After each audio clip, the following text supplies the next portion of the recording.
Dzień dobry Państwu, ja nie mówię po ukraińsku. Po polsku Was bardzo serdecznie powitam. Znaczy osoby, które do nas dołączyły, które mieszkają w Lwowie, w tym mieście, w którym robimy dzisiaj nasze szkolenie. Good morning everybody. I don't speak Ukrainian, so please forgive me speaking Polish and welcome you in a language which sounds similar to Ukrainian.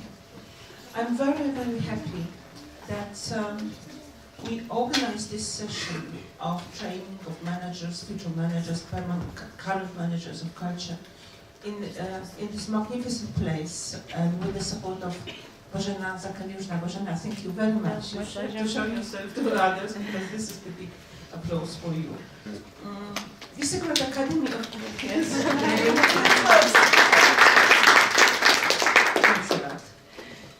the Visegrad Academy of Cultural Management is a project which we've been doing for the second time now.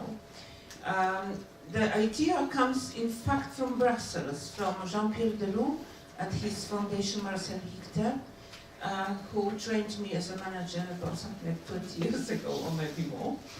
And when thinking about teaching of cultural managers, I couldn't invent a better formula than the one that Jean-Pierre once created. So, in a partnership with Marcel Hicter Foundation and 8 or 7 other organizations and institutions from Moldova, Georgia, from Armenia, Czech Republic, Slovakia, Hungary, Poland, Ukraine, we have been running this course since September last year. The course is composed of 3 stages, 2 educational sessions. One was held in Bratislava in September last year, and now that's the second, probably the most important session, held in Lviv. We will stay here whole week and teach our managers. And then we close the project in Krakow in May this year. We have selected a group of 20 most talented young cultural managers from 10 countries. So 10 countries are represented here, million. And we are trying to give them knowledge and share the experience of management which we have gained during our lives.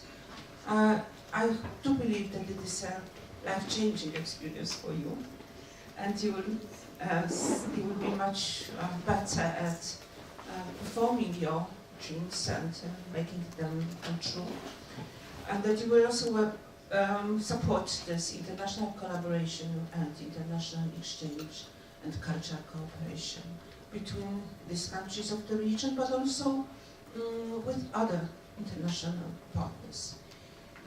Today is a very special day because we have one of the most outstanding for me, and not only probably for me, persons, the European expert, consultant. Whatever is written in this book is true, and it's too literally written. Bob Palmer. Robert Palmer has come from Scotland, and he came last night, so I was really worried about the snowfall, whether he would land or not. I met Bob like 25 years ago or 20 years ago, and he was my teacher at that time when I was doing the managerial course. And ever since I admired whatever he did, and you will admire him too, I'm sure. There won't be one person who will not be enchanted by him. I know it's a very difficult, now I put the expectations high, but that's the truth. Bob has also worked for not only for the governments, local governments, national governments, but also for United Nations, but also for Council of Europe, where he was a director of culture and cultural and natural heritage for 6 years.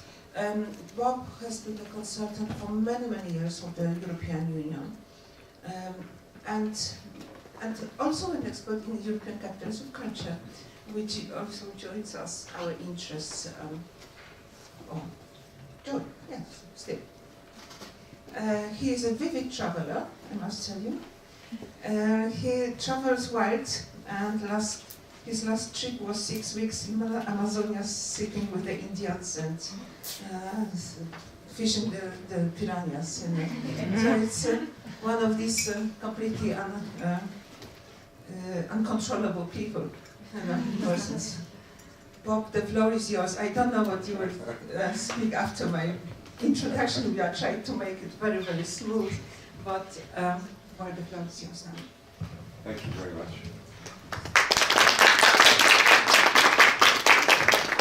Thank you very much, Danuta, and it's really wonderful to be here in Lviv. This is my third visit to Lviv. I've been here 2 times before when I was with the Council of Europe.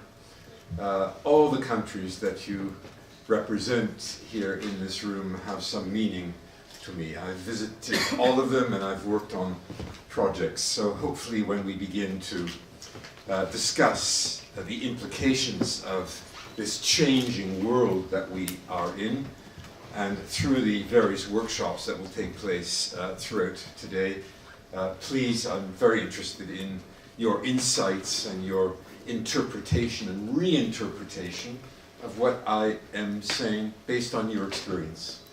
So I'm hoping after this more formal presentation we'll have plenty of opportunity for discussion, for questions, and I especially want to hear your views. But today I've been asked to speak about a very complicated very complicated question, which is how one now needs to rethink the approach to cultural management in the 21st century in relation to many global trends. I will be focusing mainly on European trends, but global trends with regard to culture and how society is changing invariably has to affect the way in which we do our jobs. So the way in which some of us approached cultural management many years ago, I think has to be significantly changed in my view. So I'm going to be asking a number of provocative questions to you as we go along, and then I'll be interested in the end of how you will reinterpret your role as cultural managers as we approach the next decade in this century. So my title is Rethinking the Approach of Cultural Management. Why is it important to do this? It's incredibly important to rethink because we are all in a world which is changing so rapidly. And when we look around our world now, irregardless of which country we are from, we are only confronting change. Major changes. Changes in the way in which democracy is played out. I sometimes feel we are in an age which is embarking on a new process of democracy, which is anti-democratic in our countries. The traditional method of representative democracy, that is by electing officials, electing political representatives, no longer credible. I hardly go to a single country where anyone trusts politicians anymore. Governments are breaking down, their authority is breaking down. Formal institutions that were created to broker peace, the United Nations, rendered almost ineffective. One looks at the inability, for example, of the United Nations Security Council to prevent war. One looks at a world with increasing poverty, increasing difficulties with regard to environmental change. One sees people getting poorer and poorer, whereas others are getting richer and richer. Equality is no longer a value. So all of these must affect the way in which we approach what we do. Not only has there been change, but there is many more changes ahead that I will be talking about during this presentation. So, European and global cultural trends. I'm generalizing here in presenting what I think some of the main trends are that affect the work that we do in cultural management and the whole issue of cultural leadership. I'd like to start really with the economy. The economy is an incredibly important factor in culture. There's always a direct relationship between economy and culture, and it's impossible to avoid this issue, because when we look across the world, of course, we see a situation where different economies perform differently. Different economies perform differently, which means that the economic context in each country is different, which then influences the cultural context of that country. It's not true, for example, that poorer countries, countries that are less economically well off, have less culture or less quality culture. There's a relationship, but the relationship isn't one of quantity or quality.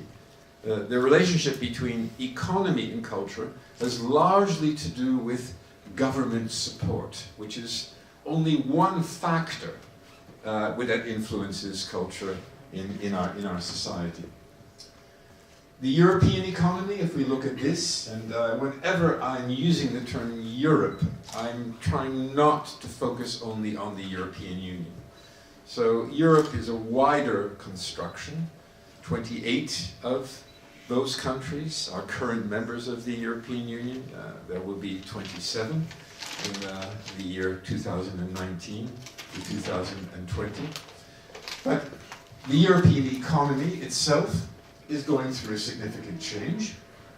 And if you look at the graphs, this represents European Union member states, you will see after the downturn of 2008 and once again the steadying flows in 11, 12 and 13, not a significant but a minor growth in European economy. Graphs like this worry me because they actually don't reflect the reality in many of your countries. These are averages, and averages in the European Union, of course, are brought up by the significant economic success of Germany, for example, compensating for more or less steady or declining growth in many, many other countries. If you just look at the economy of the Visegrad countries, for example, which some of you live in, this is not a strong picture in terms of GDP. It varies from country to country, but most of the Visegrad countries and most of the member states of the European Union and most of Europe is still experiencing not economic stability but economic decline. And this is provoking, almost everywhere I go, massive changes in government reform.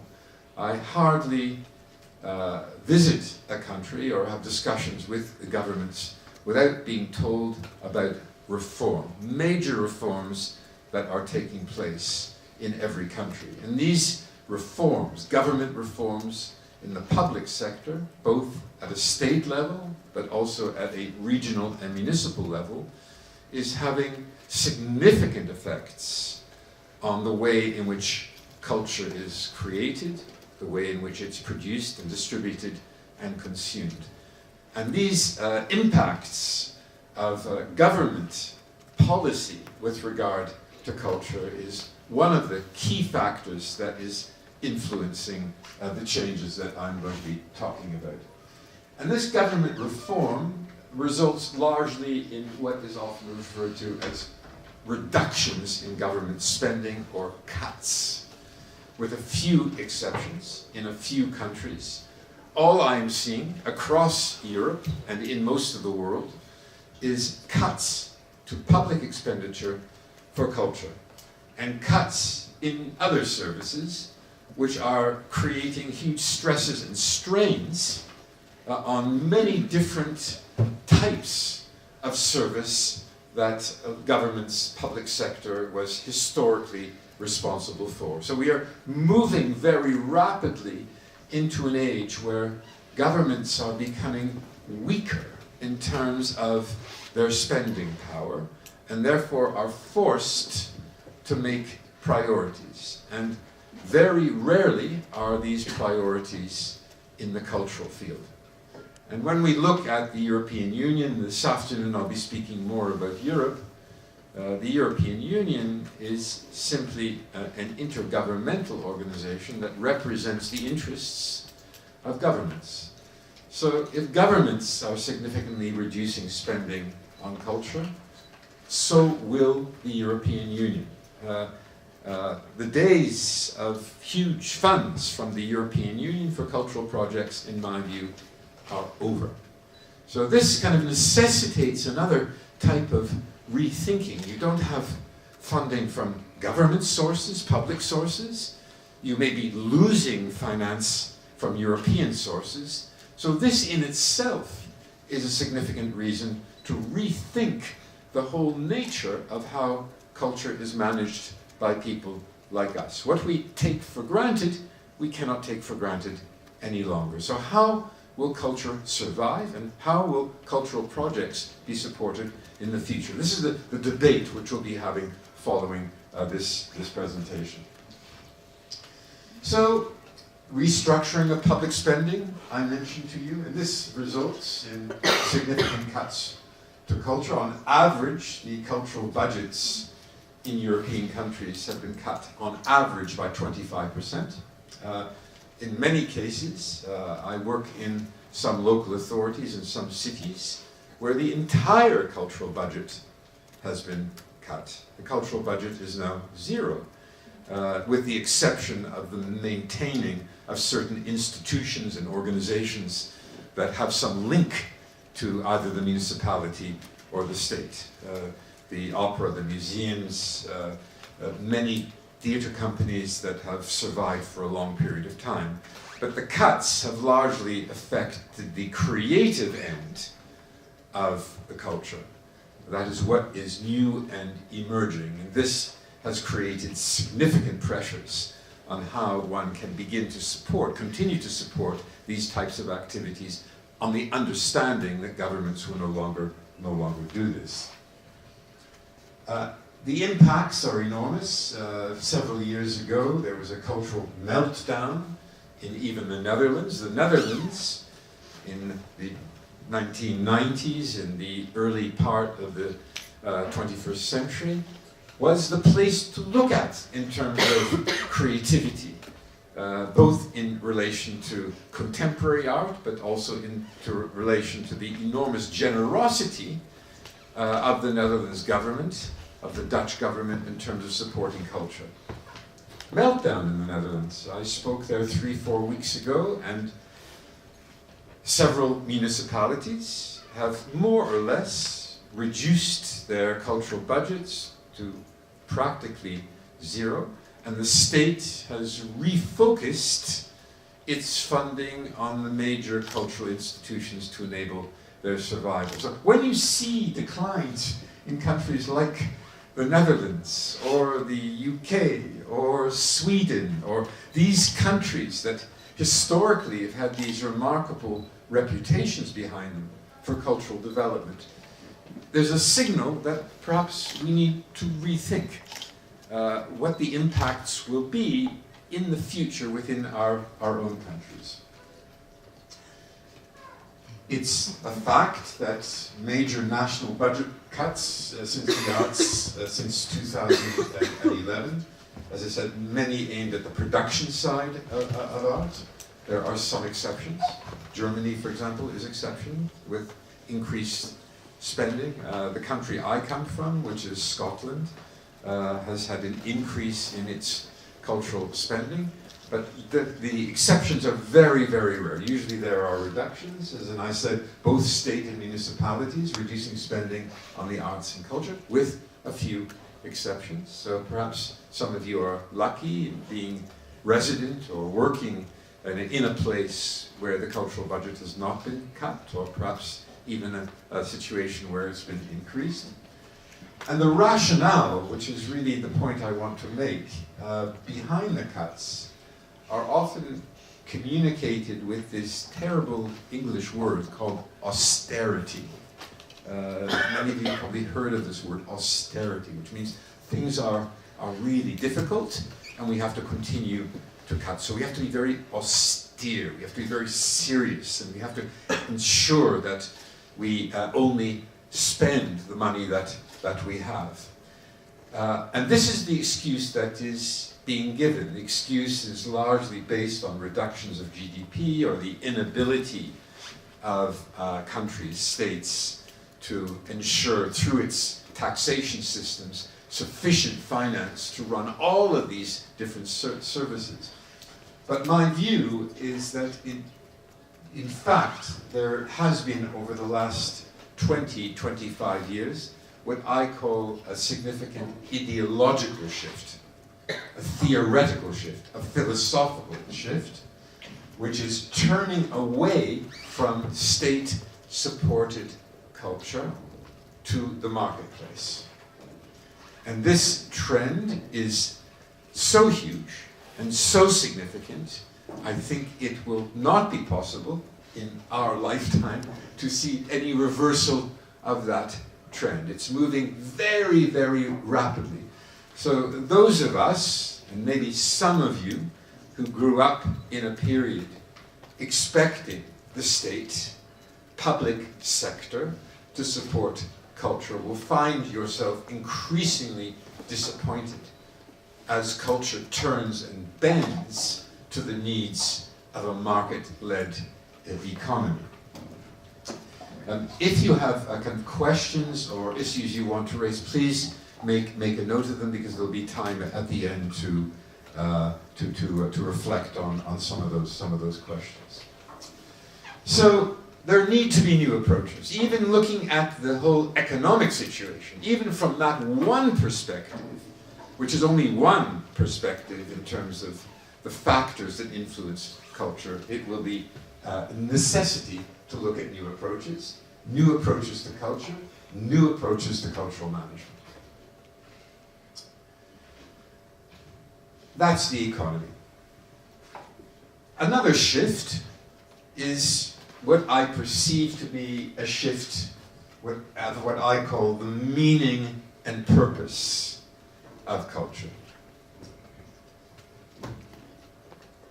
Fundamentally, my belief about culture has always been sustained by an understanding that culture is really a system of beliefs. Culture, at its very basis, is a set of values. Also, there's been a shift in that for many people, culture is a practice such as the performing arts, or the visual arts, or literary arts, or media arts. But what has happened in the last 20 years is a change from viewing culture as a way of life, as a set of values, as a means of expressing oneself creatively, to what has become an industry. So from a set of values, we have moved to an understanding largely of culture as an industry. And now we are looking very much of culture as an economy. So what I find with member states of the European Union and other countries in Europe, what seems to be happening is policies are no longer developed with an understanding of culture as a means of expression and creativity, but culture as a means of contributing towards the economy. So culture is an investment, an economic investment, like other economic investments that are made. And many public authorities have now shifted their mentalities from culture as a benefit to culture as an economy, which also creates a very significant change in the way in which subsidies are awarded and the way in which governments try to encourage cultural activity. And this shift into an industry and an economy is very much supported by the European Union. So what you hear the European Union generally talk about, with the exception of the tiny little ghetto, which is the DG responsible for education and culture, representing 0.1% of the budget of the European Union. With that exception, the entire trend and shift is towards the creative economy, the innovation economy. This has been extremely apparent over the past 10 years, and as the European Union is negotiating now its budgets beyond 2020, the emphasis will continue to be on economic measures, and therefore culture's contribution to the economy will perhaps become a major force in the way in which European funds will be allocated after 2020. And this is all a result of what is often called the neoliberal ideology, which every country that we belong to seems to have adopted over the past 40 or 50 years. The world wasn't always like this, by the way. Neoliberalism is a trend. It's a trend that all governments seem to be subscribing to. A trend which perhaps was initiated through actions in the United States and then have followed through with every European country believing that neoliberalism is the way of the future. Neoliberalism is the way of ensuring prosperity for all of the citizens in our societies. And neoliberalism is really this interconnection, if you like, between economics and culture, which is why I was speaking before a lot about the economy. Economics and culture, the cultural economy, the economy of culture, all of this terminology is really part of the neoliberal ideology, which is very much focusing on land, labor, capital, the entrepreneur, and less on the individual families, institutions, and traditions. So we see the upper part of this particular graph as the major focus, which is creating in our societies enormous pressures as we see institutions break down and individuals finding it very difficult to understand their own identities. And this has fed, of course, the growth of nationalism in many countries, and this fear that people have of the other, the entire anti-immigrant policies of most of our countries, inhumane, completely contradicting the Declaration, the Universal Declaration of Human Rights, is largely a result of this connection, this inability to think of any other conceptual or philosophical political argument other than neoliberalism. My view is this is beginning to break down. This is beginning to break down, but in different stages and very, very slowly in most countries. So the impact of neoliberalism on culture is quite substantial. And I'll be talking a little bit later about some of the effects of that overall ideological shift. So we have what is now the fashion, which is cultural industries. Most countries talk about cultural industries, and people who are interested in cultural management find themselves sometimes funneled, with some exceptions, into what is termed cultural industries. And cultural industries, and culture generally, has a particular language. And what I've witnessed is this shifting vocabulary for culture. Whereas, again, a number of years ago, maybe 15, 20 years ago, we were talking about beliefs and values and creativity and cultural ethics, Now we talk about production chains. We talk about value, but not cultural value. We talk about economic value of culture. We talk about products and services. We talk about performance measurement. And we talk about outputs and outcomes and indicators and impact. This is the new vocabulary of our culture, I regret to say. And therefore, when you are developing your projects and trying to seek financing from public sources, the evaluation is no longer only on the quality of the product or service you are providing, but on these other elements. You are subjected to the ability, you're subjected to questions in relation to performance indicators and different types of outputs which can be measured quantifiably.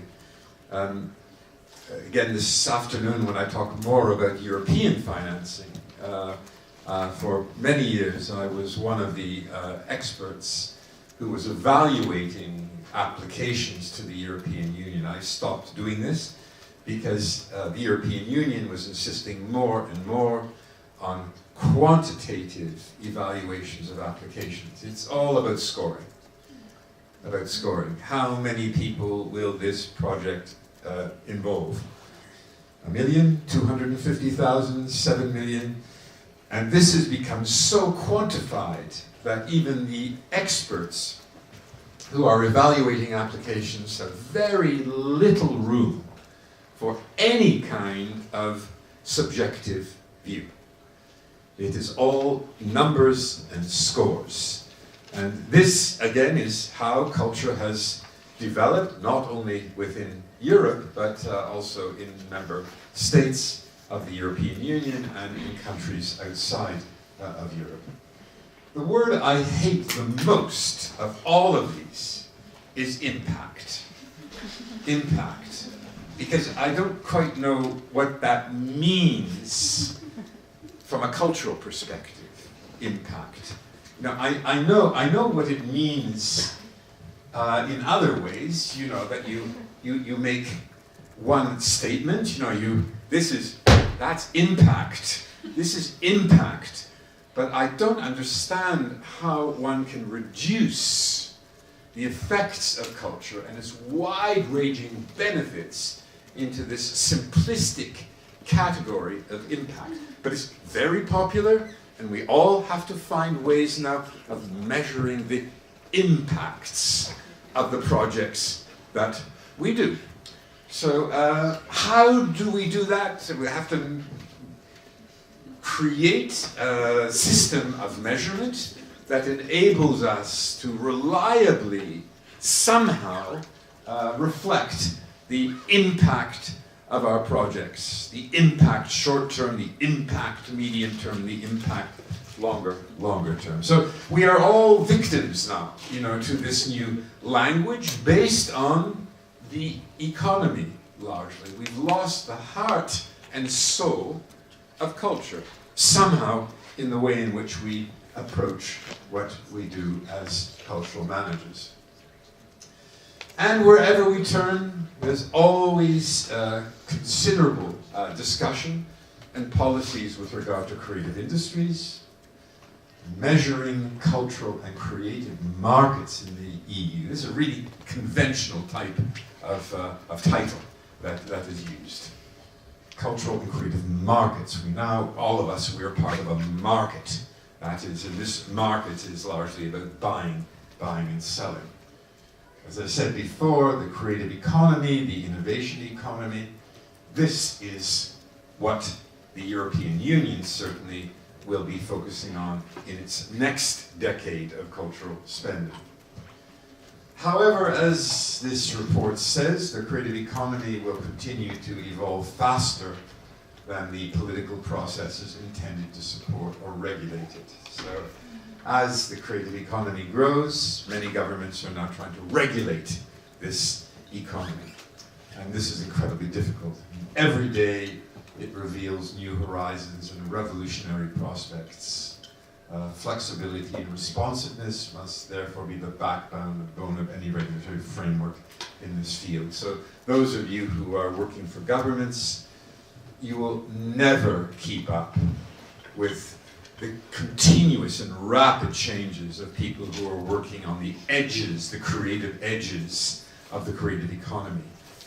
The Googles and the Facebooks and social media generally, and broadcasters, those that are involved in the media. These are people who are very much ahead of the game. And what we are finding is any regulatory frameworks that are trying to contain and restrain these types of activities are incredibly difficult to achieve. And facilitating a culture of risk-taking and entrepreneurship now is even more important. Risk-taking, because governments, especially in supporting culture, have become very risk-averse. They need to see investment portfolios and business plans, a bit like a bank, actually, in order to provide what used to be subsidies. And some countries still continue to do this, but again, the trend, from my perspective, the global trend, is a reduction in this kind of enlightened activity, a government subsidy for common good, but government subsidy for return on investment will become part of the way in which governments make decisions. I want to introduce a term that all of you have heard of, which is this word ecology. Ecology. Ecology is often used in relation to the environment. So when you hear the word ecology, people immediately think of the natural ecology. You think of a park or a protected area, you think of bird life and trees and landscape. But this word ecology can apply to any system. And the reason why I'm introducing that word is it becomes an incredibly important part of the way in which, in my view, culture should now be viewed. Culture should be viewed now as an ecology. So much of the work that I'm personally doing now in relation to cultural policy is really based on ecological systems theory. This is an approach that I've been developing for maybe the last 10 years, looking at cultural microsystems within a much larger system of development. And so the terminology of cultural and creative ecology is something that I really want to introduce to you and encourage you to think about. What is the cultural ecology, or the cultural, the creative ecology in the context in which you are working? This kind of moves you beyond a kind of understanding of culture as a set of institutions or organizations, which is how most people view culture. Culture as an ecology, as the environment is an ecology. A culture which is about a system of interlinked components,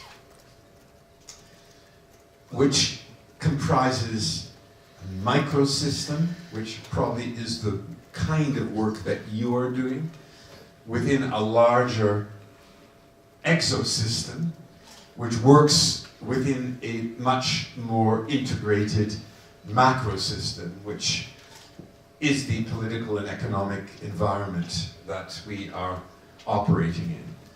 So your own role is not a role within a cultural organization or institution, but your role may be one within a much broader system.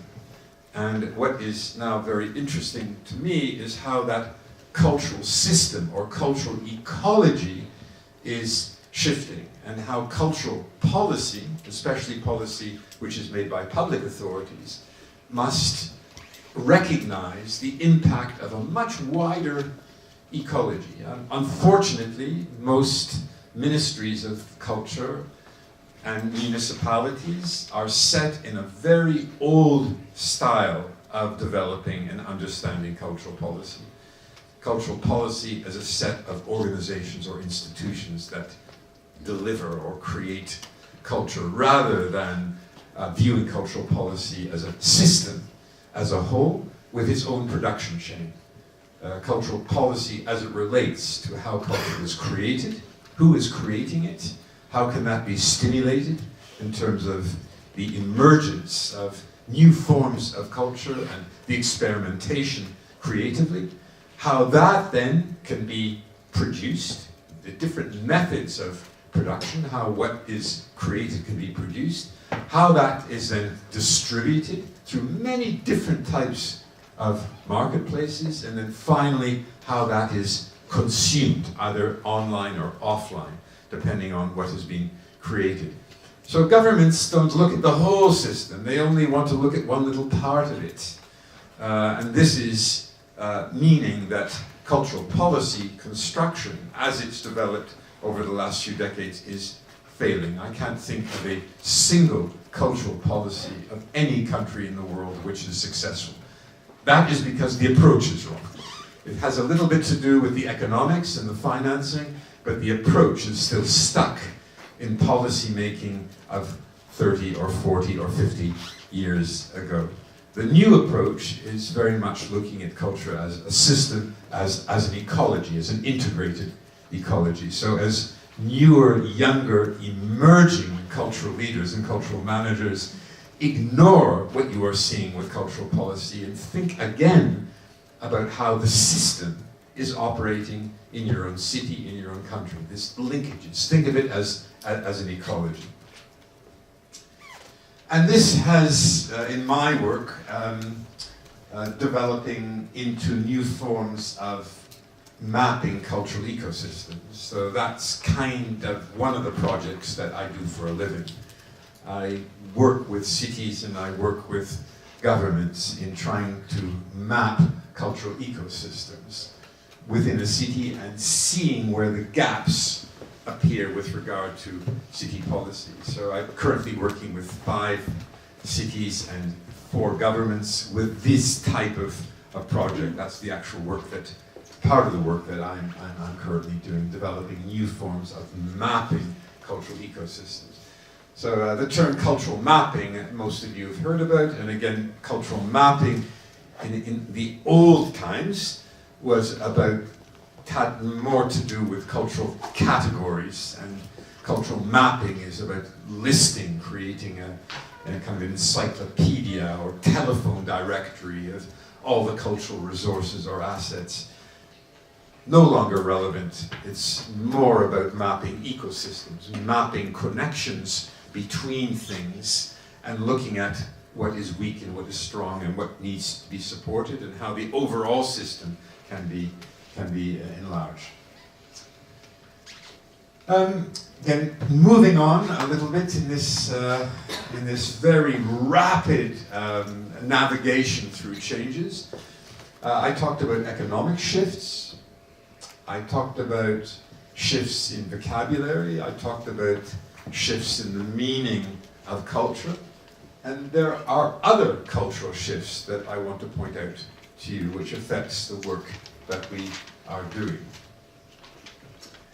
And I'm going to introduce 3 terms that many of you may have heard about. One is liquid modernity. The second is a culture of risk. And the third term is networked society. In theoretical or conceptual terms, again, those of you who are interested in the work that you do corresponding to bigger macro shifts in cultural theory should really begin to understand the impact of these 3 terms on your work. Liquid modernity, culture of risk, and network society. And I'll spend just a minute or 2 on each of these. Liquid modernity, those of you who read the work of Bauman and Scott Lash, for example. Those of you who are interested in this is a book by Zygmunt Bauman called Liquid Modernity. And what liquid modernity means is really what I've been talking about in the last half an hour.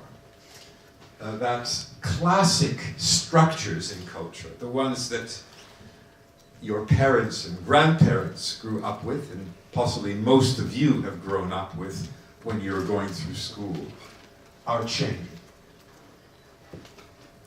Also, the distinctions. Hello? Is this going up now? No. Hello? No. Okay. There should be another one. I've just been asked to use this for the video, or else I can't be heard. Also, the distinctions between high culture and popular culture are blurring. This really disturbs me in cultural policy, how somehow cultural policy makers are still not recognizing the frontiers that have traditionally been made between high culture and so-called low culture or popular culture are no longer relevant, in today's society, especially if you view the way in which younger generation is experiencing culture. Because there's no quality distinction anymore. When I go to examples of high culture, the opera or symphony orchestras, for example, there is no way in which I can immediately assume that that type of art production is better or of higher quality than some of the remarkable examples of popular culture which I'm seeing all around us. The only distinction is in its popularity, but not in its quality. And these traditional distinctions, as I said, are being blurred. And this concept of liquid modernity also focuses very much on increased deregulation and privatization. Deregulation and privatization of culture. Whereas before the responsibility was very much a public responsibility, now culture is a private responsibility driven by the marketplace. So this is a key macro trend, a liquid modernity, which is affecting society in the way in which it responds to culture. The second term, the second term is the culture of risk. And here, those of you who are interested in learning more about this, two of the theoretical, philosophical and sociological approaches to culture of risk are Ulrich Beck and Anthony Giddens. And what culture of risk means, it refers, and I'm going to be talking a little bit later about this and its impact on culture, the impact of technical advances, of economic and cultural globalization, a new way of viewing centers and peripheries. And again, I'll be talking a bit more in 15 or 20 minutes about this. And the whole nature of democratic distribution. These are these terms which I don't have time in such a short presentation to go into. But this culture of risk is also having extreme effects on the way in which culture is being produced in our society today. And the third term, which I'm sure all of you have heard about, is network society, probably made known by Emmanuel Castells many years ago. He started writing about this almost 30 years ago now, or Jan van Dijk. The Rise of the Network Society is perhaps the most famous text of Castells. And they and theoreticians in relation to the network society are arguing that networks are now the basic units of society. It's networks, not neighborhoods or communities or governments or districts, but networks. And these networks go far beyond the traditional understanding of a network based on technology and information.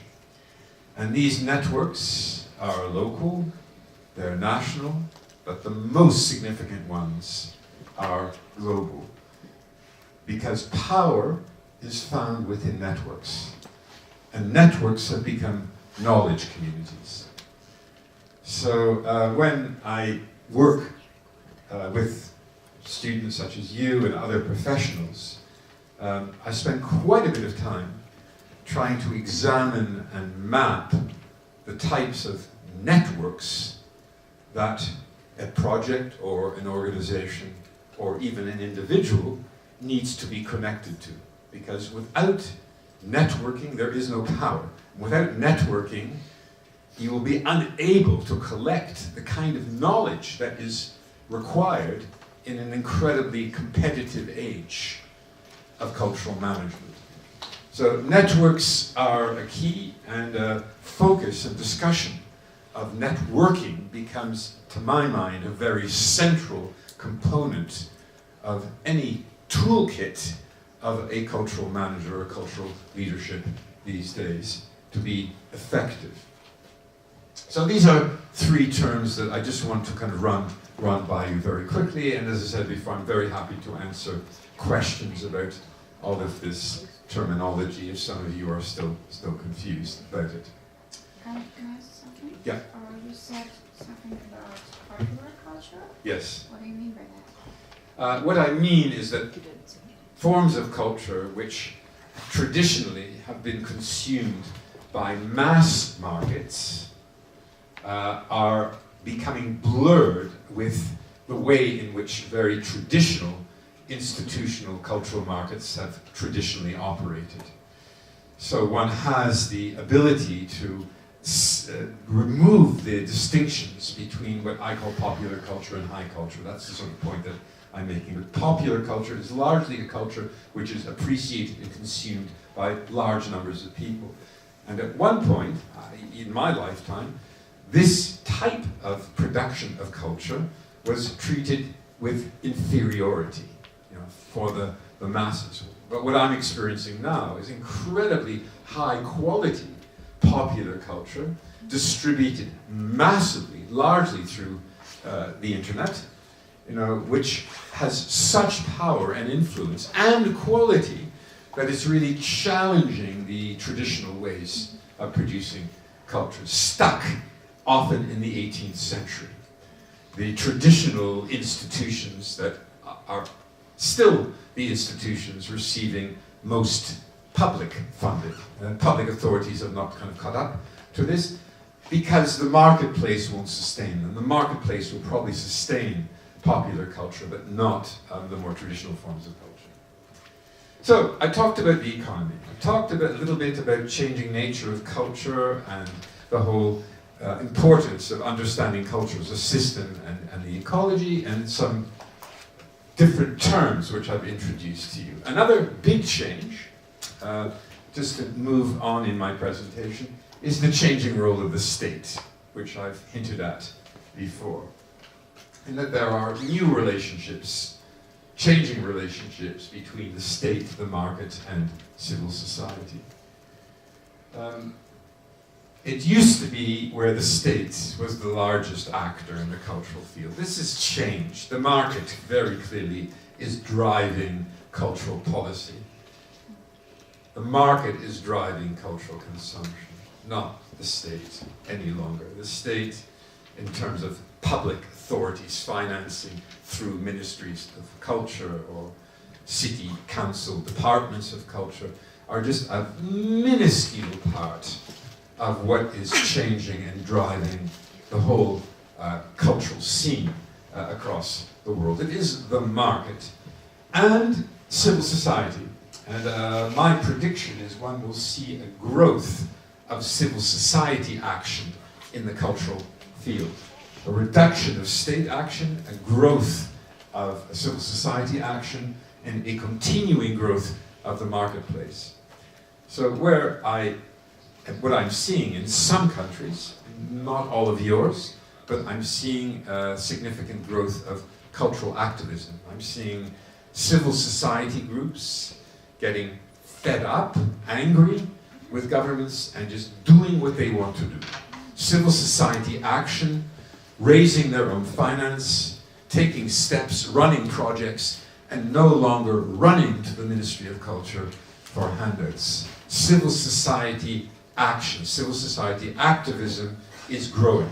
I think it's growing very quickly, and it is becoming a major mobilizing force within the cultural sector. This, again, wasn't the case of 20 years ago when everything was driven by the state. Civil society activism is now a kind of major player in the field of cultural action, and is also being encouraged by bodies like the European Union, but in a very minor way. They rhetorically or theoretically support civil society action, but with financing which is so minuscule in relation to what is provided to the marketplace, it is negligible in terms of investment. So again, this afternoon we'll be talking about one of the European Union programs called Citizens for Europe. It has huge aspirations, but negligible financial resources. European Union is not investing in citizen mobilization, really, in civil society action in any significant way. They say they do, but they actually don't, which is actually causing significant disruption in certain countries, with civil society organizations being angry or frustrated at the complete absence of support which they are getting, and finding other means to be self-sustaining. So new relationships between the state, the market, and civil society. And in some countries, not in many of yours, I regret, but in some countries, the state is moving from its sense of authority, of a body that controls culture, to becoming a mediator and facilitator of culture. So cultural policy is not what the minister thinks or what the government wants to do, or how they're going to allocate finance for cultural institutions and organizations and projects, which is still the case in the majority of your countries. But there is a move, very slowly, to governments recognizing that they're only one player, and their role is mainly to mediate, facilitate, encourage, and not control. So this is a trend, but it's very, very, very, very slow, and probably hasn't yet affected the cultural contexts in which many of you are working, where the government still thinks it's controlling everything, but it's not, because it's the marketplace, really, that's controlling the essence of culture, and to a certain extent, other forms of action which are really embarking on quite significant changing attitudes and of people in their way in which they view culture. In cities, there is increasing what I call decentralization of cultural policies in cities. So the state is moving a little bit, but most cities, the cities that are perhaps adapting to new types of policy making, are focusing more on decentralized policies. That means policies which are spread through the entire system rather than controlled from the top. And I'll be speaking a little bit more about this in a few moments. For those of you interested in cultural policy, particularly on a city level, those of you who work for municipalities or who want to work for municipalities, one of the best initiatives which I have come across is something called Culture 21, Agenda 21 for Culture. Agenda 21 for Culture, you just have to Google it, you'll find everything related to it. It's an initiative of a network called United Cities and Local Governments. And this is a remarkable toolkit for developing a decentralized policy for culture at a local level. So I just wanted just to bring this in because it was part of this understanding of decentralization.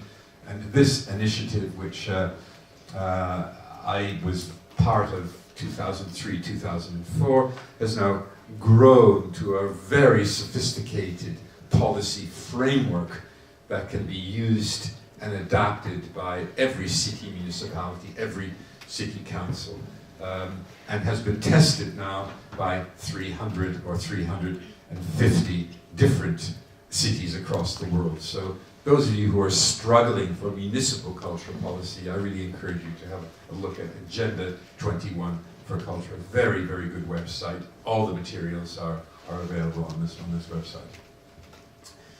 Okay, and in the time that's going on, so I'm going to shift again. Talked about the economy, talked about shifts in government policy, this relationship between the state, civil society, and the market. I talked a little bit about this changing vocabulary of culture and the way in which the financing and funding of culture have changed. I now want to talk a little bit about what I call a global cultural explosion. Because it's not only the economic and political contexts that are changing, but culture in itself is changing, provoking big changes about what we are doing and how we are doing it. And probably the biggest change in the last 20 years has been technological change, which we can't avoid, and I don't want to speak a great deal about it because it is so obvious that technological change has had an extraordinary effect on culture, the way it's created and consumed. Because what is happening now is maybe you are part of that millennial generation that has grown up digital. And if you read the literature in neuroscience, people's brains are changing. That is, the neural pathways in your brain are affected by your use of technological devices, which is why my 6-year-old granddaughter can immediately use my smart television without reading a manual. You know, whereas I need to go through all the different menu options in order to find how to do this or do that. She is at an age where neurologically her brain is developing very different to mine, you know, based on a society that very much is connected to this kind of technological innovation. And you've not seen anything yet. You know, the millennial generation is an old generation now. Now it's the I generation. The I generation meaning people who use I devices, you know. So this generational shift is really rapid, and someone told me the other day that once you get now, the most technically advanced brains are the ones that are developing in children as young as 6 or 7. So all you guys are past it, I'm afraid. You're all too old, much too old now to really benefit from this incredible flexibility that these young kids are growing up. Growing up digital is huge kind of impact in the way in which we live our lives, and this will only increase. This will only increase. So those of you who are getting lost now in the digital world will be completely lost in a few years time. And of course, the impact of these mobile devices that we all have. You know, is there anybody in this room that does not have a mobile phone?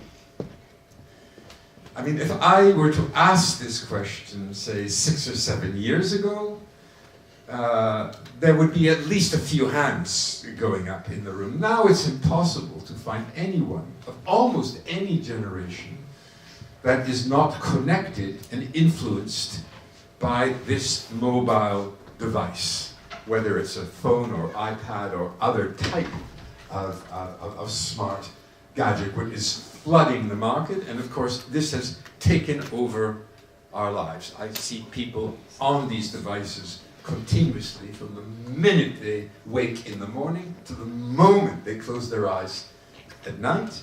And they even keep it by the bedside in case it buzzes or rings. So there's a message which they receive at 3 o'clock in the morning. These mobile devices have had enormous effect on us. And I believe this is a very significant cultural effect on the way in which we live. And this is about new patterns of communication. You know, so the way people talk or don't talk to each other now, I find this quite interesting. Behavior in public spaces, for example. People no longer look at each other in the eyes. They're focusing very much on the mobile device. Public transport, for example, if any of you take buses or trains or trams, or you know, it's just this complete connection between the eye and the screen. I mean, do you not think that is changing the way in which we behave in terms of relationships and connections? We are more connected to our screens than we are often to our children, our parents, and people that we live with. It's quite amazing how people have just taken this for granted, this huge preoccupation with technology. Is this the major forms of communication? And of course, what you're seeing now in your portable devices is nothing in terms of what's being developed over the next 5 or 6 years. You know, the devices that we all are carrying around in our pockets will look like antiquated typewriters, or, you know, I mean, and people don't remember anyway the old forms of communication. Again, my grandchildren have no idea what a fax machine is, absolutely no idea what this is, and many people these days have no idea what a typewriter was, that there was a time where you actually had to type letters in a typewriter with a paper and a roller and so on. And the devices that we are using now will be looked at exactly the same way in 10 or 15 years' time as kind of antiquated devices. But there are new patterns of communication which affect the culture we are producing and the culture we are consuming. And of course, these devices pervade every situation. I'm amazed how connected people are with their mobile devices. Just, I can't believe how people are doing this. And the internet usage in Europe, of course, are significantly increasing. This is a figure from 2014. But internet usage registers more than 90% across Europe now. 90%! I mean, these are even the very old people, you know, 90%. And in countries like Iceland and Norway, it's 95%. And increasing. Just notice, in Ukraine, they have the poorest figures, as it happens from a broader European perspective. So there are fewer internet users in the Ukraine for a reason that I can't quite understand. Maybe you can explain this to me, those of you who are from the Ukraine. And the time spent online, of course, you can even look at your own usage online. Average usage. Now people are spending 5-6 hours per day online in minutes, whether it's online through the use of their telephone, Facebook is online, or by other means. So being online, being connected, is an important facet of our everyday lives, and people have begun to take that for granted. Eastern Europe, by the way, has the highest of the European, for an average of 4.8 hours, almost 5 hours per day. Even in Europe, not I think usage in the States, the United States is even greater than that. But in European terms, you guys seem to be the winners in terms of how much time you spend online. And the impact of social media is very much related to this. Social media sites growing, changing so significantly. Social media really is the name of the game these days, the name of many, many games. And the possibilities are increasing as we speak. About 9 months ago, I was speaking at a seminars somewhere, and it was mainly about the impact of social media. Here I'm only going to devote 2 minutes to it, but there I devoted an hour to it, looking at the impact of Facebook, for example, on culture. And I went on and on about Facebook and how it influenced many, many aspects of culture. And then in the question period afterwards, some guy, I think he was about 15 or 16, who was sitting in the back of this auditorium. He raised his hand and he said, "Sir, I'd like to disagree." And I said, what do you disagree about? I've talked mainly about Facebook and its impact. And he said, well, actually, Facebook is for old people. My parents use Facebook. You know, so there is a younger generation, younger than you guys, you know, where Facebook is an older phenomenon now, you know, and much preferring Instagram, Snapchat, and other developments in the social media field.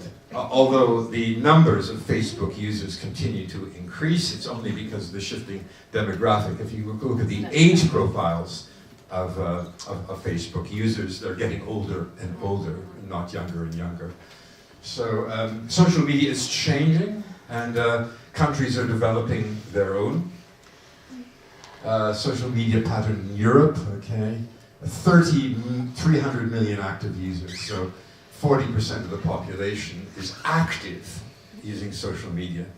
This is partly an age thing. I think probably very few people over the age of 70 use social media, but some of them do. Those of you who have grandparents, I don't know, are they on Facebook? Probably some of them are even, you know, or using social media or different types of social media. In some countries they certainly are. You know, in the construction of homes for old people now, you know, one of the most important facilities is internet connections. You know, so there are networks which link people who are over the age of 70 or 80 in terms of interests. Larger screens, bigger print, but you know, because they can't focus on the small mobile screens or mobile telephone. But social media has affected our entire society.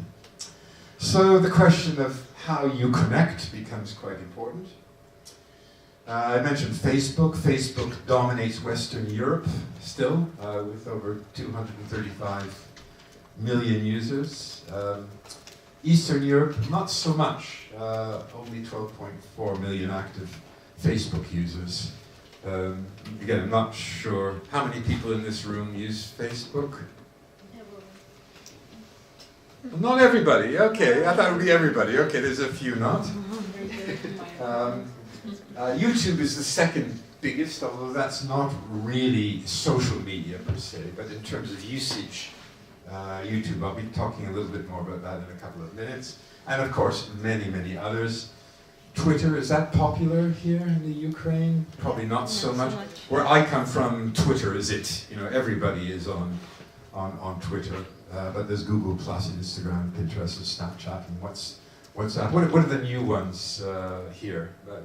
Telegram? The Telegram, which I've heard of it, but we don't use that. What are some of the Viber? Yeah, Viber is kind of the common one. This is the same WhatsApp. So there are all these that are developing all the time, quite important. But the whole point of this presentation is recognizing the impact of this social media on your own cultural projects, you know, so how social media can be integrated not only as communication tools, but social media can also be incredibly creative in terms of its potential usage. Okay, so we talked about new patterns of communication. There's also new patterns of cultural consumption, which is the other thing that I'm seeing continuously, which must have an effect on people. That is people under the age of certainly 25 and many older than that, who are walking around continuously with headphones, things in their ears, basically. And will this not have an effect? I mean, I don't know, just looking at it from a very practical perspective. And if you're spending most of your life, or many hours a day, with these things in your ears, you know, listening, this is beginning to affect brains. There's been no research done on this. But patterns of consumption are significantly changing, and most of those consumption patterns are driven by technology, not walking into a concert hall. That is the least effective way of introducing people to music these days. It's really ways in which culture is consumed technologically. I want to introduce another term to you. I've introduced a few terms already, and this is a term that I believe is also an important cultural trend globally. And this is the term prosumption. You've all heard of consumption, but now I'm introducing prosumption. Prosumption is where you combine the producer with a consumer. And this is a major influence now in the way in which cultural products are being developed, where consumers are also producers, where consumers are co-creators, where consumers are active, where producers consume what they themselves have created. And harnessing the power of prosumer communities becomes incredibly important. This is even affecting very traditional modes of production. In that, let's look at the most traditional way of consuming culture, attending a concert by a symphony orchestra. You buy your ticket, you walk in, you sit, the orchestra goes onto the stage, they play, they produce, you consume. But concert halls, mainly because of the inability to attract younger publics, are now moving into some really adventurous prosumption activities. So a concert which I attended in Rotterdam 4 or 5 months ago, people buy a ticket, they come in, sit down, the orchestra comes and plays, and the audience is encouraged to applaud, clap, appreciate the music throughout the entire performance of a symphony. So there's no longer sitting quietly waiting to the end of a movement, and people cough and sputter and so on, not able to until the end of the entire piece, until the entire symphony finishes. But this orchestra is encouraging people to express themselves as consumers, prosumption, by applauding, by clapping. And if they clap enough, the orchestra stops and plays part of that section of the music again. You know, and this is driving a whole different connection between the traditional music which is being played and the traditional means of consuming music. I find theatres are very much adapting to this kind of element of prosumption with different types of immersive theatre. I'm seeing more and more of that, where the audience itself is part of the action. There are many companies that are developing with regard to that and attracting much younger audiences who are reluctant or bored going into traditional theatre performance and sitting in rows and waiting to the interval before they can in any way, you know, interact with one another. So different cultural traditional forms are really adapting to this whole notion of prosumption, and I think you'll be seeing more of that, the way in which art is created involving the consumer, but as part of the producer within this phenomenon. So that's another global trend which I'm seeing. Another one, which is too obvious, is the impact of gaming. You know, I'm quite shocked that more cultural projects that I'm involved with don't use the whole understanding of gaming in order to really attract a larger audience. This, of course, is growing, but still is a phenomenon that is not recognized. Impact of gaming. Gaming in Europe is just enormous. I mean, 25% of the population play video games once a week. The average 12 hours a week. 12 hours a week! I mean, if you look at the traditional patterns of consumption, going to a film or going to an art gallery or museum, you never get 12 hours per week. 51% under the age of 35, but 49% over the age of 35. So we're not only talking about the kids here. Honestly, how many people in this room play video games? Small number. Okay, well, you're in the cultural field, you've got to get with it, you guys. And roughly an equal split, again, this assumption, it's only these geeky guys, who play games. It's not true. It breaks down about 50-50. So gaming in Europe is a huge cultural phenomenon which can't be ignored, including the European gaming market, which comprises designers and developers and artists, many artists working in gaming. These are artists. They're artists who are devoting their entire lives to the development of games, as well as producers.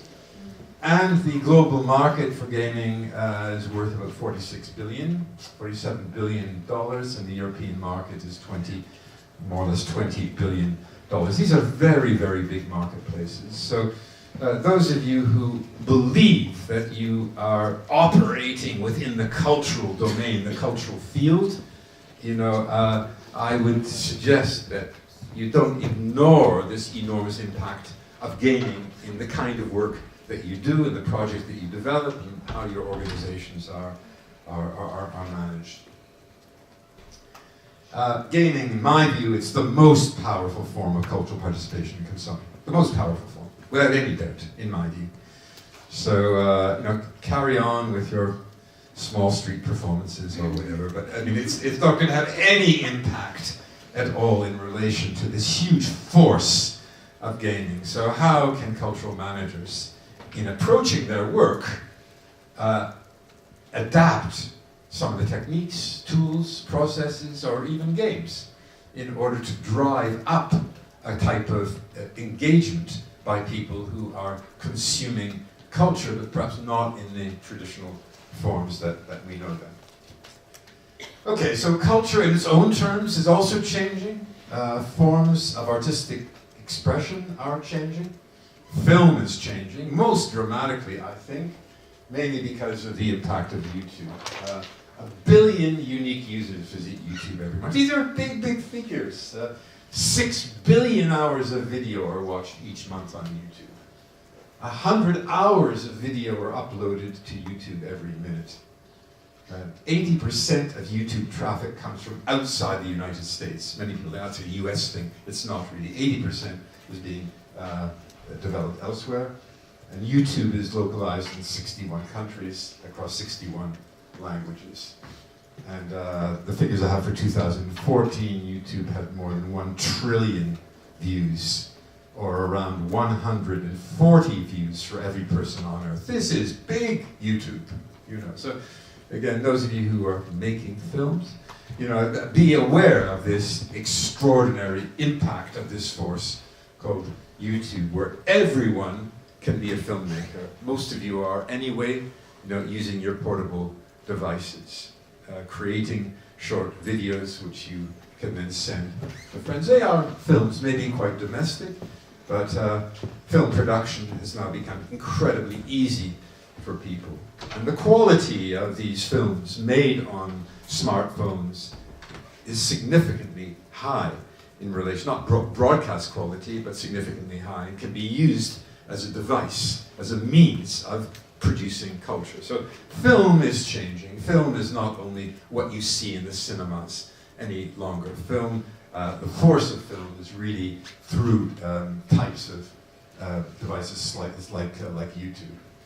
Twitter, which is not used so much here, but it's become a big phenomenon in different parts of Europe and certainly in other countries in the world. And now there's a whole development of something called Twitterature. There used to be literature, but this is Twitterature. So Twitterature, there's books that are produced on it, which is using the restricted number of 120 characters, which is what Twitter is, creating even novels. I have on my device a novel. It's 40 chapters. Each chapter is 120 characters. It's a novel on Twitter, which I could read in 7 minutes, on my way to work. And this has spawned a whole new genre, a genre of twiterature. Here's an example of this. This is a Twitter poem by Ben Okri, who's a very well-known UK poet. History, despite its wrenching pain, cannot be unlived, and if faced with courage, need not be lived again. That was created for Twitter. Going out immediately to his 2.5 million followers, rather than selling books in a bookshop. 2.5 million followers read this poem of Ben Okri. So I'm only using this to kind of illustrate, there are many other examples of this, how new technology is really forming patterns of cultural production and consumption. Music. Music is also changing radically. These are 4 styles of music: dubstyle, psychobilly, drone doom, and slowcore. Are there any people who are working in the music field here? No, okay. Usually I ask this question for people who are. These are the fastest growing genres of music in the last 10 years. Does anyone know what drone doom is? No. Oh, one guy.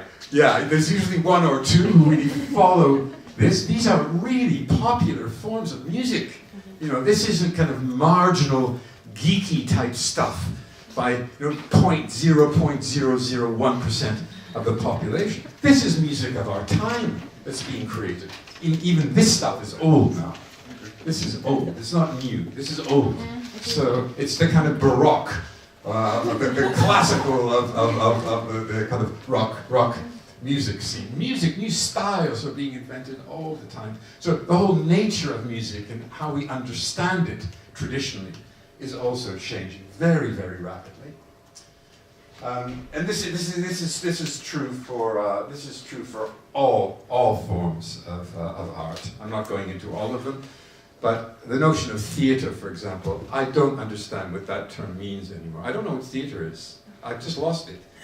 I know what traditional theatre is, kind of on a stage with actors, etc. But theatre, in its contemporary form, integrates elements of film and music, different forms of media, dance. I mean, all this is part of theatre. So the art forms that we've known, like music and theatre, and even visual arts, I see visual arts which are no longer visual. They're not visual. They're physical. I don't watch them, I listen to them. Visual arts. I go into a gallery, I put on a headset, I don't watch, I listen, which is a form of visual arts which isn't visual. And the same with other styles of conventional art forms that we've grown up to believe are radically, radically changing in my rapid summary of global trends. Okay, I'm going to shift again. I've got another 10 minutes left, so I just want to have another two trends, and then I'll close. One is the impact of what I call the collaborative economy, another huge trend, collaborative economy. And I'm making a distinction here between the 20th century, which was about advertising and individual ownership, and the 21st century, which is more about reputation, community, and shared access.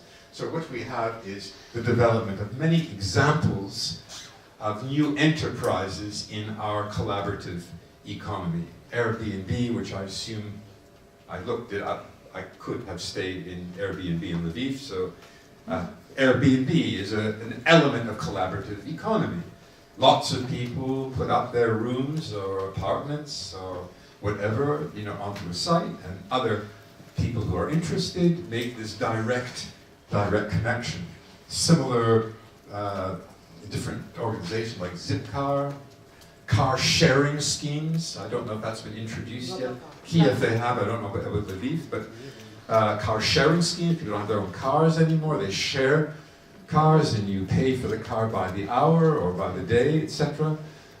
These forms of collaborative economy are becoming very, very, very popular and shifting, and also have affected, which I'll explain in a few minutes, the way in which cultural organizations are now operating. new processes of creating in the cultural field. So now, what I'm coming across more and more are not individual organizations and institutions of a traditional model, but cultural groups that are working together, partnering, sharing the development of collectives in the form of fab labs and learning communities and open networks and creative clusters and spider groups. This is the new cultural organization, not the theater company or the cultural center. There is a huge growth in collaborative styles of working together. This is a big global cultural trend. The only way in which cultural producers can often survive is through this element of partnering, joining together to produce work or share resources and facilities. And this links, again, to another big trend of open sourcing, which all of you have heard about. Outsourcing, crowdsourcing, open innovation, user innovation. These are very common terms for the last 10 years or so. The way in which, the styles with which organizations are operating, through outsourcing some of their services or tasks, by involving the user very much in developing ideas. Crowdsourcing is probably the one that you've heard about most. Crowdfunding is another example of this open sourcing. Crowdfunding portals raised $3 billion last year. The biggest one is Kickstarter. There's probably others in the countries that you operate in. Crowdfunding has become a very important mobilizer of finance for many types of projects. Not all of them, but many types of projects. People who are able to contribute as little as $1 or €1, and others who are prepared to make very significant contributions. Complete films are financed almost entirely through crowdfunding, and an increasing number of arts projects are using crowdfunding as a source of finance because of what I said before, declining public subsidies, the inability of the state or the municipality or the European Union to provide the money. So how do you get it? One means, there are other means, but one means is through becoming active in the whole arena of crowdfunding. Again, this has been developing for 20 years. There's a whole science about crowdfunding and how you raise finance from people, from ordinary citizens who want to support the kind of work that you do. New cultural infrastructure. Whenever I use the word infrastructure, people immediately think of buildings. Infrastructure, cultural infrastructure, a new building. But this is also changing. Cultural infrastructure now is about connections. It's about developing informal networks. Piece of cultural infrastructure, soft piece of cultural infrastructure, is online communities, for example. Online communities and how they develop. The use of public space. Public space can be a form of cultural infrastructure. It depends how it's used. A public square, a market. So when cities begin to rethink their policies for cultural infrastructure, I'm encouraging them, very few listen to me, but I encourage them to actually view infrastructure in a much wider perspective, not just as bricks which are piled up in order to create a facility into which people go. So new styles of cultural infrastructure. Cultural institutions, as we know them, also changing radically. I attended a conference called Libraries of the Future. These libraries are libraries with no books. So, I mean, the library, there's no books. There's only computer terminals, everything is digitalized, and the concept of the noisy library, that's also one which is being developed, particularly in the Nordic countries, where noisy library, where people are encouraged to kind of speak, children are encouraged to play games, and the very center of the library is often a bar. A bar in the center of the library. These are institutions that are rethinking their role. There's poetry readings and music and DJs that are playing in the library, VJs, you know, from 11 p.m. to 3 in the morning, trying to capture a different audience. There are quiet rooms for people that want to study, etc. There are a few of these, but that's not the main use of a library anymore. And institutions, other types of institutions that are also being rethought. So I shudder often when I see the building of a new opera house or the building of a new national theatre building. Oh, this is 100 years old. Why do governments continue to do this? You know, these big sort of mausoleums of spaces with stages and rows, and you know, everything is quiet and big bar areas, and you know, very, very traditional ways of consuming culture. Get with it. I mean, that's not the world anymore. Wasted investment, often by decision makers that haven't heard this presentation, or decision makers who are just not part of a generation that can actually witness what is happening within the cultural context of their own cities and towns. So other cultural issues that I'll just mention very quickly in closing. More and more I see culture and nature being connected. That is biodiversity being a cultural issue. I see more artists and others in the cultural sector working on this very, very important component of connections between culture and nature, rather than dividing these two, both in terms of the issues that they're dealing with and the projects that they are developing. Increasing challenges of multi-ethnic societies, which are really very important shift in our perceptions of society. Issues of multiple identities. This is so obvious to me, the plurality of each of our identities. I mean, who are you? You know, you can be defined in many, many different ways.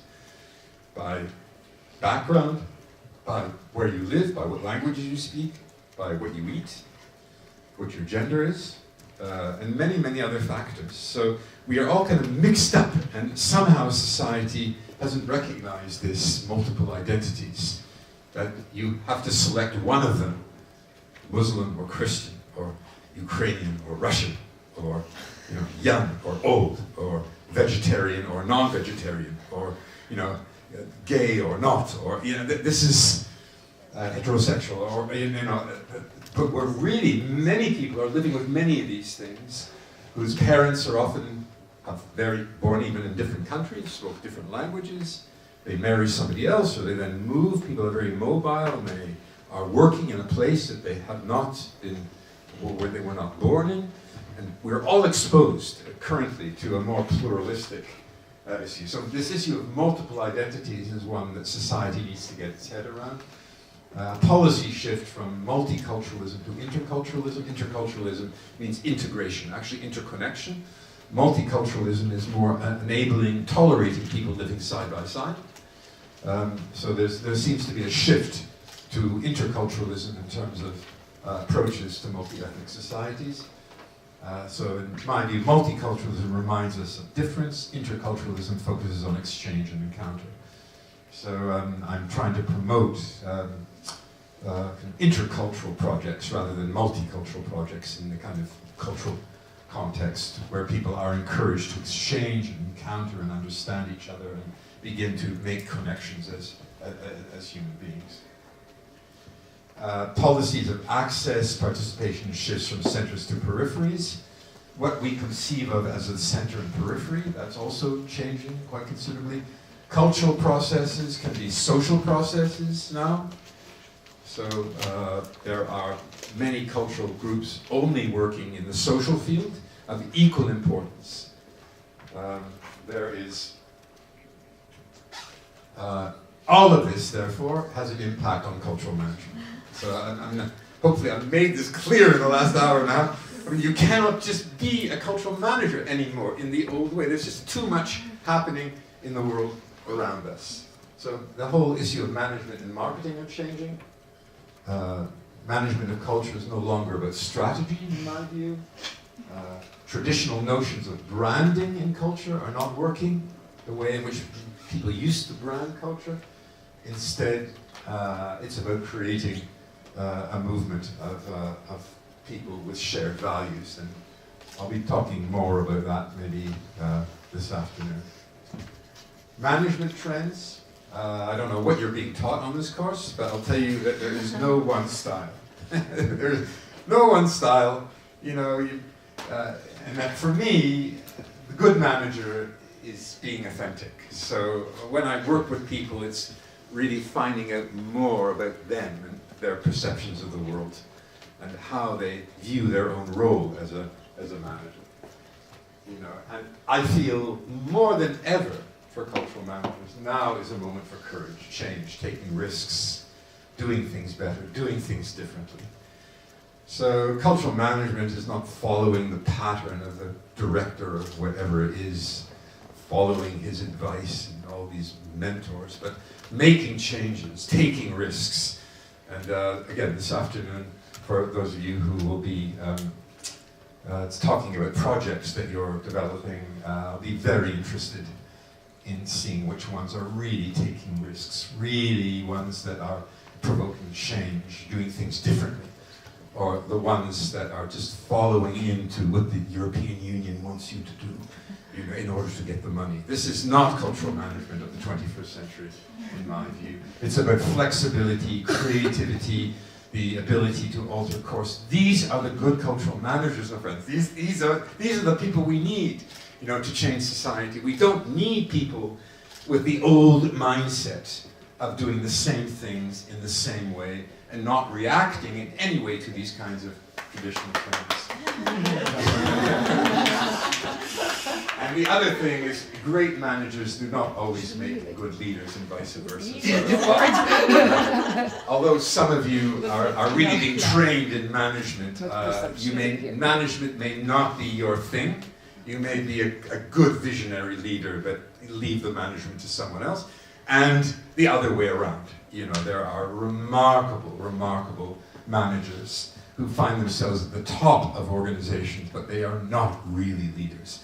So it's trying to make a little distinction for you in yourselves of where you find yourself. More of a manager, less of a leader, etc. There's no need to be perfect in everything. Okay, so there is a shift from, I call independence to interdependence. I talked before a lot about interconnectivity, about partnering, about joining together. From individual styles to shared styles of management. Talked about that too.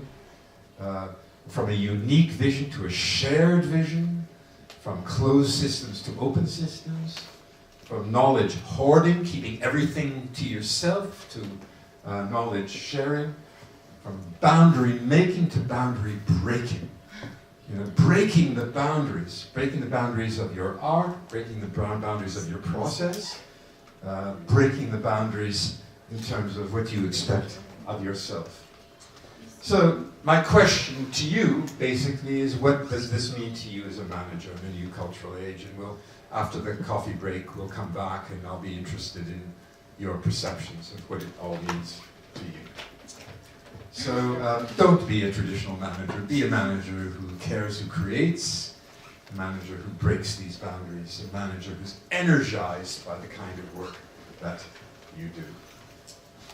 So it is a time to rethink. I hope I got this across. You know, you can't be lazy anymore. There's just too much happening. I've only touched the surface of this, of all the many things that are happening to all of us.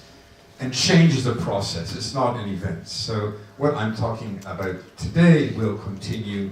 It's part of a long-standing process which we are all subject to. So I will just leave you with this final statement. Thank you very much.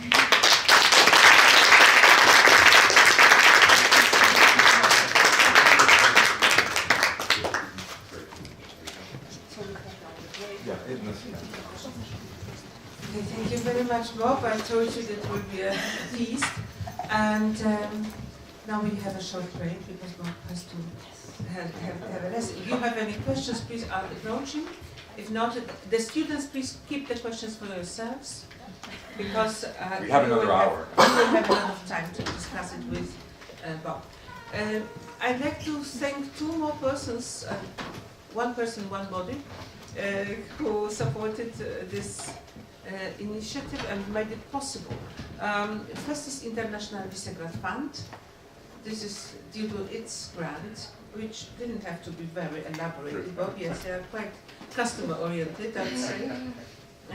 This is why the Visegrad Fund's logo is accompanying us. And the second is the person who disappeared, Eva Schneider, who is our coordinator, who everybody knows from from keeping an eye on you, on experts, on everything. So thanks a lot, Eva. Wherever you are, thank you very much. It's a lot of fun. Okay, now it's a time for break. Thank you.